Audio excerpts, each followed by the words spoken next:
నిజంగా మీరు నమ్ముతారో నమ్మరో కానీ, మా ఇంట్లో నేను చేసే ఈ కోడిగుడ్లు ఇగురంటే అందరి ఫేవరెట్ అండి. అంత బావుంటుంది. మరి మీరు కూడా తప్పకుండా ఒకసారి నా వేలో ట్రై చేయండి.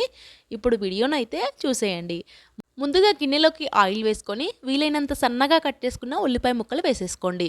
ఇందులోనే పసుపు, టేస్ట్‌కి సరిపడా సాల్టు, కొద్దిగా అల్లం వెల్లుల్లి పేస్ట్ కూడా వేసుకొని బాగా మిక్స్ చేసుకోండి.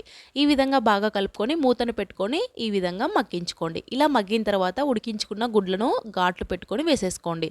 ఆ తరువాత పచ్చిమిర్చి ముక్కలు, ధనియాల పొడి, జీలకర్ర పొడి, మీ స్పైసీనెస్ తగ్గట్టుగా కారం కూడా వేసేసుకొని బాగా కలుపుకోండి.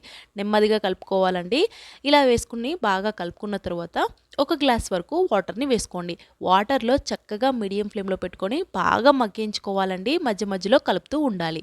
చూసారు కదా! వాటర్ అంతా చక్కగా ఇనికిపోయి బాగా దగ్గరగా అయ్యే వరకు ఉడికించుకోవాలి.